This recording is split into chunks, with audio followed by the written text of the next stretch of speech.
maintenant à peu près 25 chercheurs, professionnels, techniciens et étudiants de 2e, 3e cycle, ainsi que des stagiaires postdoctoraux. Nous avons développé depuis quelques années des collaborations avec le secteur privé, notamment dans la préparation de produits web, d'applications iPhone et de jeux vidéo. Nous souhaitons continuer à développer ces collaborations avec le milieu privé. Je pense que nous avons là des choses à offrir et nous sommes très ouverts à toute forme de collaboration et de partenariat. On avait fait ces 2 projets d'inventaire qui sont en cours pour le Québec. Un premier sur le patrimoine immatériel du Québec, qui compte à peu près 1000 ressources. Il y en a à peu près 700 en ligne et 300 qui sont encore en traitement. Et nous avons fait depuis 2007 un inventaire multimédia du patrimoine immatériel religieux du Québec, qui est également en ligne, qui compte à peu près 700 fiches en ligne, et on pense qu'à la fin de ce printemps, début de l'été, c'est-à-dire au terme du projet, il y aura 900 ou 1000, entre 900 et 1000 ressources qui seront en ligne. Nous avons également développé depuis 2007 un inventaire, pas un inventaire, pardon, une encyclopédie interactive en ligne, qui est l'encyclopédie du patrimoine culturel de l'Amérique française, qui sera présentée par Martin Fournier. Alors, nous travaillons sur tous les types de patrimoine, le patrimoine matériel, immatériel et naturel. Le patrimoine matériel renvoie bien sûr au parc naturel, au paysage, mais aussi à la faune et à la flore. Mais je dirais que le patrimoine sur lequel on s'est le plus penché ces dernières années, c'est le patrimoine immatériel qui, selon l'expression de l'UNESCO, selon la définition de l'UNESCO, et qui a été reprise par le ministère de la Culture dans sa nouvelle loi sur le patrimoine du Québec. Ce sont les pratiques, représentations, expressions, connaissances et savoir-faire, ainsi que les instruments, objets, artefacts et espaces culturels qui leur sont associés.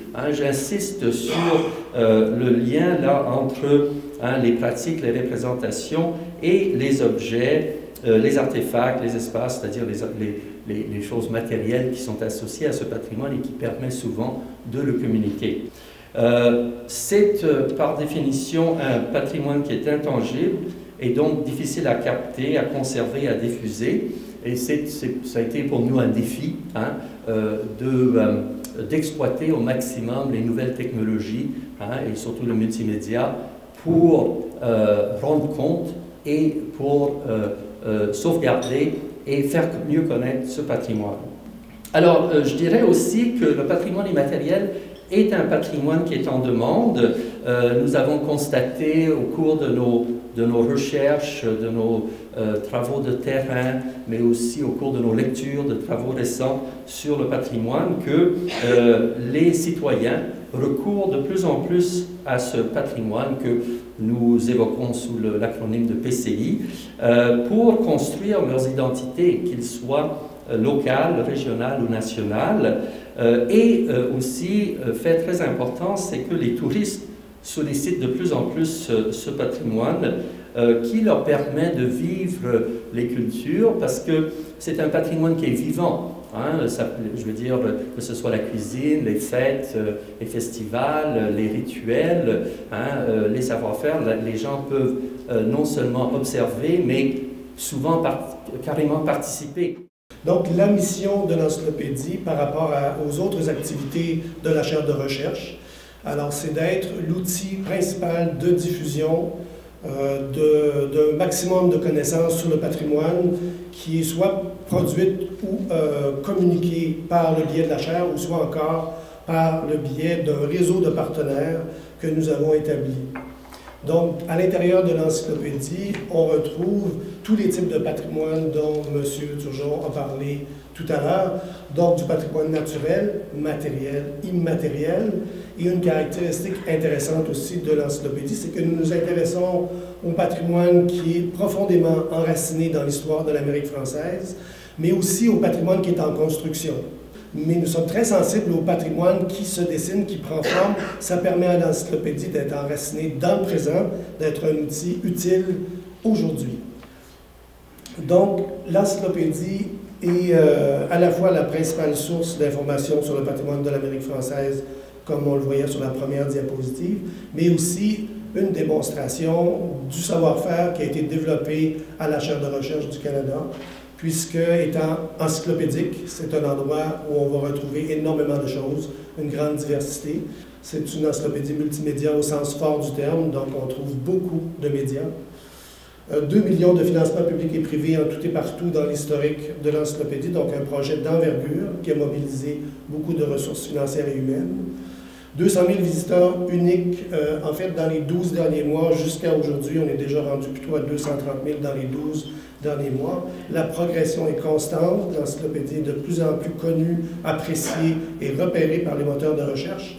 Donc, c'est sûr que dans les 12 prochains mois, on va plutôt aller vers les 325 000, 350 000 visiteurs uniques. Pour avoir du succès sur Internet et pour continuer d'être un ouvrage pertinent, il faut suivre les développements, être à l'affût et tenter d'intégrer à l'intérieur de l'encyclopédie les développements les plus porteurs.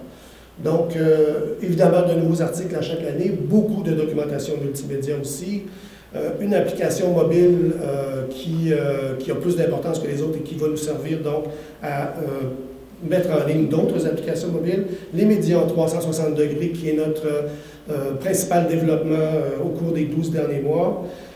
Nous avons mis à la disposition de nos internautes un blog participatif pour qu'ils puissent contribuer au développement des contenus. Et les productions vidéo originales sont de plus en plus nombreuses. Donc, nous avons une équipe de vidéastes et de monteurs avec un équipement professionnel. Donc, on va de plus en plus souvent en entrevue, de plus en plus souvent sur le terrain pour faire de brefs documentaires sur les sujets que nous couvrons.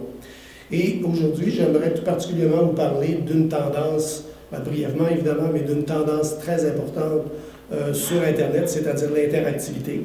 Donc, pour vous donner un exemple de ce qu'un article de l'encyclopédie a l'air, donc nous avons adopté le style mise en page magazine, illustré, donc facile à balayer sur Internet et les illustrations assez abondantes. Et à la fin de chaque article, on trouve une section multimédia supplémentaire pour aller faire un tour du côté du premier produit interactif que nous avons développé. Donc, c'était au départ, à l'époque, quand même tout de même assez intéressant comme interactivité. C'est assez modeste aujourd'hui, donc c'est la formule question-réponse. C'était notre premier produit interactif. Aujourd'hui, on est rendu à une autre étape.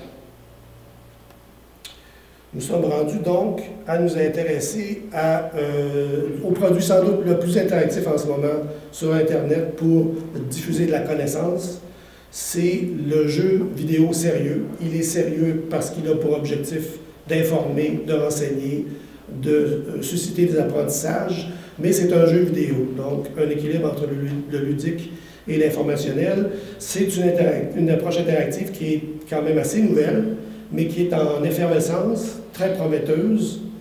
Le niveau d'interactivité est évidemment très élevé puisque le joueur est constamment en action. Donc, c'est un peu notre fierté, si on veut, d'avoir à la fois une encyclopédie donc, qui, nous croyons, est de plus en plus pertinente, de plus en plus intéressante, mais qui peut aussi remplir un rôle de développement économique. Et tout ça bénéficie beaucoup de ce qu'on a développé au laboratoire d'enquête et d'entrevues multimédia. Alors, comme vous venez de le constater, la chaire se trouve être en fait une espèce de moteur à créer du contenu, toutes sortes de contenus, des contenus spécialisés, des contenus grand public, des contenus qui sont textuels, donc faire de la recherche et rédiger des textes de type magazine, n'importe quoi, mais aussi des contenus qui sont très, très interactifs. Aujourd'hui, on travaille beaucoup avec des caméras DSLR, donc Canon 5D, des appareils photo professionnels. On fait aussi de la captation surround, du son 5.1, donc qui est assez simple. Donc ce qu'on voit là, c'est un micro avec des têtes de micro tout le tour. du scan 3D portatif, une petite valise qu'on peut apporter un peu partout. Petite caméra que j'aime beaucoup ici, qui est une caméra vidéo panoramique. Vous allez voir les résultats dans un instant. Donc, essentiellement, c'est une caméra comme ce que Google utilise pour faire Street View. Le jeu sérieux, et puis dont a parlé Martin. Et puis on travaille aussi sur un prototype d'application iPhone qui va sortir disons, dans un mois ou deux. Donc nous, on se positionne vraiment à ce niveau-là comme étant des gens qui ont accès à des équipements qui sont des équipements rares. Et puis, c'est ça, qui n'en ont pas juste un, mais qui en ont quelques-uns, qui peuvent les combiner de différentes manières. Et puis, donc c'est des équipements qui sont récents. Je vais commencer avec quelque chose de plus traditionnel, à savoir tout simplement de la vidéo. Donc, je vous présente d'abord un clip de la Barberie. Ça remonte à loin, là. Ça a vraiment commencé au cégep. On était étudiants, on n'est pas très riches, puis on avait décidé à un moment donné, bien, regarde, on va brasser notre propre bière, ça va être intéressant. Puis on a commencé à s'intéresser à ça. Ce qu'il faut savoir, c'est que ces médiums-là ont pour but aussi, non seulement de se retrouver sur le web, mais aussi de se retrouver sur l'application iPhone qu'on est en train de développer. Et donc, en fait, une personne qui se promène dans le quartier va être en mesure d'avoir accès à de l'information comme ça sur des traditions qui sont localisées. Comme tu passes devant la Barberie, tu as accès aux vidéos de la Barberie. Ensuite de ça, on a travaillé à faire beaucoup de photos panoramiques. Nous, ce qu'on aime faire, c'est justement prendre différents types de médiums puis les coller, donc avoir du vidéo, avoir de la photo panoramique, avoir du vidéo panoramique pour justement aller chercher différents éléments d'un quartier. Alors ici, on est toujours dans une photo panoramique, mais dans laquelle on a ajouté ce qu'on appelle en bon français des hotspots, donc des zones interactives sur lesquelles on peut cliquer pour accéder à d'autres types de contenus. Ce qui nous permet de faire vraiment des visites interactives, de faire des expositions virtuelles réelles. Là, ici, on est devant la maison de Médard Bourgault à Saint-Jean-Port-Joli, donc sculpteur bien connu dans l'histoire du Québec. Donc, on est devant sa maison et tout. Donc, on va rentrer dans sa maison, en fait. Alors, toute la maison, en tout cas pas toute, mais des grosses parties de la maison sont sculptées. Donc, notamment le hall d'entrée, qu'on arrive là, tout est sculpté. Donc, photo panoramique standard, ça va vous permettre, disons, de voir qu'est-ce qu'il y a là. Mais ce qui est intéressant, c'est justement d'aller cliquer sur chacun des éléments du décor pour avoir plus d'informations. Donc, on a le fils de Médard Bourgault qu'on a filmé en entrevue. Et puis, on fait apparaître à volonté des bouts d'entrevue en cliquant. Et puis, quand on arrive dans le vidéo panoramique, donc, en fait, c'est la même chose que pour une photo panoramique. Donc, on a une vision sur 360, on peut regarder en bas et tout. Souvent, on va se mettre sur un grand trépied, on va monter la caméra assez haut et tout. Et, sauf que, à la différence de la photo, c'est du vidéo. Ce qui fait qu'on peut regarder une même scène à plusieurs reprises sous différents angles. On peut s'attarder, on peut rejouer et tout. Et c'est particulièrement intéressant pour ce qu'on fait, nous, justement, à savoir du patrimoine vivant, parce qu'on va chercher toute l'atmosphère, toute l'ambiance qu'il y a dans un lieu. On n'aura pas la qualité visuelle d'une photo, parce que du vidéo, si tu arrêtes n'importe quelle vidéo, la qualité n'est pas la même. Mais par contre, pour montrer l'ambiance qu'il y a là, ça nous en donne pas mal plus. Donc, dans le fond, vous voyez, là, aujourd'hui, on travaille dans des technologies beaucoup plus compliquées qu'à l'époque. Mais en fait, on travaille dans la même logique de simplicité. Donc, malgré tout, on essaie d'avoir des trucs qui sont portatifs, qui vont se manipuler avec une personne, des choses comme ça. Et puis, voilà, je pense que ça fait un peu le tour.